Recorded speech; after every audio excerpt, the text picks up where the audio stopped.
ನಿನ್ನ ಸುತ್ತಲಿನ ಜಗತ್ತನ್ನು ಒಮ್ಮೆ ಗಮನಿಸು. ಇಲ್ಲಿ ಕೋಟ್ಯಂತರ ಜನರಿದ್ದಾರೆ, ಎಲ್ಲರೂ ಓಡುತ್ತಿದ್ದಾರೆ, ಎಲ್ಲರೂ ಬದುಕುತ್ತಿದ್ದಾರೆ. ಆದರೆ ಈ ಜನಸಮೂಹದಲ್ಲಿ ನಿನ್ನ ಗುರುತು ಎಲ್ಲಿದೆ?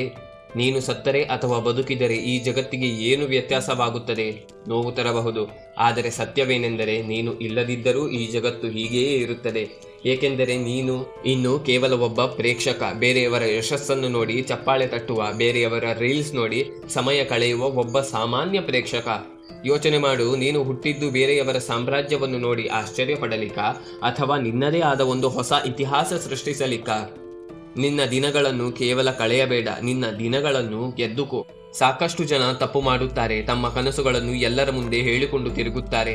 ನಾನು ಅದನ್ನು ಮಾಡ್ತೀನಿ, ಇದನ್ನು ಮಾಡ್ತೀನಿ ಎಂದು ಜಗತ್ತಿಗೆ ಸಾರುತ್ತಾರೆ. ಆದರೆ ನೆನಪಿಡು, ನಿನ್ನ ಯೋಜನೆಗಳು ನಿನ್ನ ಮೌನದಲ್ಲಿರಬೇಕು. ನಿನ್ನನ್ನು ಯಾರೂ ನಂಬುತ್ತಿಲ್ಲವಾ? ತುಂಬಾ ಒಳ್ಳೆಯದು. ನಿನಗೆ ಯಾರೂ ಬೆಂಬಲ ನೀಡುತ್ತಿಲ್ಲವಾ? ಇನ್ನೂ ಒಳ್ಳೆಯದು. ಒಂಟಿತನವೇ ನಿನ್ನ ಅತಿದೊಡ್ಡ ಅಸ್ತ್ರ. ಸಿಂಹ ಬೇಟೆಯಾಡುವ ಮುನ್ನ ಎಂದಿಗೂ ಗರ್ಜಿಸುವುದಿಲ್ಲ, ಅದು ಮೌನವಾಗಿ ಹೆಜ್ಜೆ ಇಡುತ್ತೆ. ನಿನ್ನ ಶಕ್ತಿಯನ್ನು ಮಾತಿನಲ್ಲಿ ಪೋಲು ಮಾಡಬೇಡ. ನಿನ್ನ ಕೋಪ, ನಿನ್ನ ನಿರಾಸೆ, ನಿನ್ನ ಅವಮಾನ ಎಲ್ಲವನ್ನು ನಿನ್ನ ಮೌನದೊಳಗೆ ಅಡಗಿಸಿಡು. ಆ ಮೌನವೇ ನಿನ್ನೊಳಗೆ ಒಂದು ದೊಡ್ಡ ಬಿರುಗಾಳಿಯನ್ನು ಸೃಷ್ಟಿಸಬೇಕು. ನಿನ್ನ ನಿಜವಾದ ಶತ್ರು ಯಾರು ಗೊತ್ತಾ? ನಿನ್ನ ಪಕ್ಕದ ಮನೆಯವನಲ್ಲ, ನಿನ್ನನ್ನು ದ್ವೇಷಿಸುವವನೂ ಅಲ್ಲ, ನಿನ್ನ ಮನಸ್ಸಿನ ಒಳಗಿರುವ ನನ್ನ ಕೈಲಿ ಆಗಲ್ಲ ಅನ್ನೋ ಆ ಸಣ್ಣ ಧ್ವನಿ. ಆ ಧ್ವನಿಯೇ ನಿನ್ನನ್ನು ಒಂದು ಪಂಜರದಲ್ಲಿ ಇಟ್ಟಿದೆ. ಇವತ್ತು ಆ ಪಂಜರವನ್ನು ಒಡೆದು ಹೊರಗೆ ಬಾ. ನಿನ್ನ ದೇಹ ಸುಸ್ತಾಗಿದೆ ಎಂದು ಹೇಳಿದಾಗ ನಿನ್ನ ಮನಸ್ಸಿಗೆ ಹೇಳು, ಇನ್ನೂ ಒಂದು ಹೆಜ್ಜೆ ಮುಂದೆ ಹೋಗುವಂತ. ನಿನ್ನ ಬುದ್ಧಿ ಸಾಕು ಎಂದಾಗ ನಿನ್ನ ಹಠಕ್ಕೆ ಹೇಳು, ಇಲ್ಲ, ಈಗಷ್ಟೇ ಆರಂಭ ಅಂತ.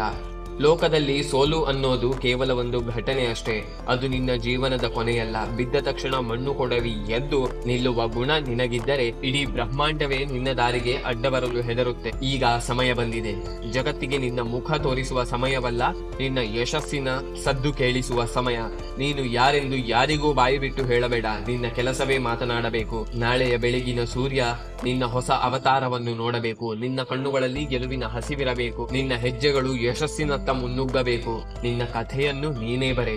ಇತಿಹಾಸ ಓದುವವನಾಗಬೇಡ, ಇತಿಹಾಸದಲ್ಲಿ ಉಳಿಯುವವನಾಗು. ಏನಂತೀಯ?